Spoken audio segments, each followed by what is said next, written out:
அனைவருக்கும் இனிய இரவு வணக்கம். எல்லோரும் எப்படி இருக்கீங்க? அதாவது இது ஒரு சின்ன புரிதலுக்கு உண்டான வீடியோ தான். யாரும் தப்பாக நினச்சிக்கிறாங்க, முதல்ல சொல்லிட்டேன் சரியா? அதாவது கொஞ்ச நாள் இந்த வீடியோவில் வீடியோ கீழே பேடு கமாண்டு, அப்புறம் கெட்ட வார்த்தை, இதெல்லாம் கொஞ்ச நாள் இல்லாமல் இருந்தது. இப்போ நான் வந்துட்டுருக்கு, பார்த்துட்ருக்கேன். ஓயாமல் நான் அழிச்சு விட மாட்டேன். ஒரு சில இதெல்லாம் பின் பண்ணி வச்சுருக்கேன். அதெல்லாம் நான் பார்த்துட்டு தான் இருக்கேன். நீங்கள் யாராக இருந்தாலும் எனக்கு தேவையில்லை. நீங்கள் ஆம்பளை ஐடியை போட்டு பொம்பளை பேர் வச்சாலும் சரி, பொம்பளை ஐடியை போட்டு ஆம்பளை பேர் வச்சாலும் சரி, அது எனக்கு தேவையும் இல்லை.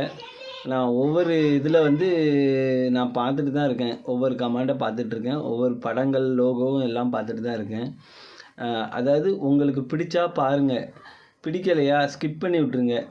என்னுடைய வீடியோவே உங்களுக்கு தெரியாதபடிலாம் உள்ள ஆப்ஷன் இருக்குது. யூடியூப்பில் ஏகப்பட்ட ஆப்ஷன் இருக்குது.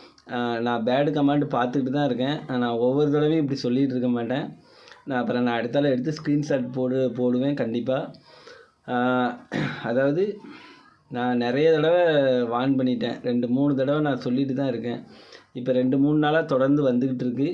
நான் இன்னொரு தடவை நான் பார்த்தோம்னா கண்டிப்பாக ஸ்க்ரீன்ஷாட் போடுவேன், தப்பாக நினச்சிக்கிடாதீங்க. இப்போவும் நான் சொல்கிறேன், பாட்டு போட்டாலும் சரி, காமெடி போட்டாலும் சரி, ஏதாவது ஒன்று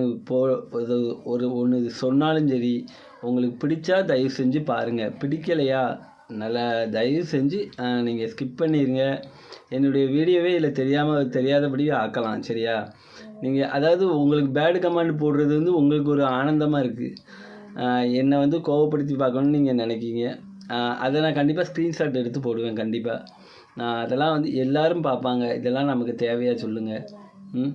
நமக்கு பிடிக்கலைன்னா ஸ்கிப் பண்ணி விட்டு போயிட்டே இருக்கலாம். நான் சொல்லுறது சரியா இல்லையான்னு கமெண்ட்டில் சொல்லுங்கள். பெரிய மண்டையடி, வேலைக்கு போய்ட்டு கூட நிம்மதியாக இருக்க முடிய மாட்டேங்குது.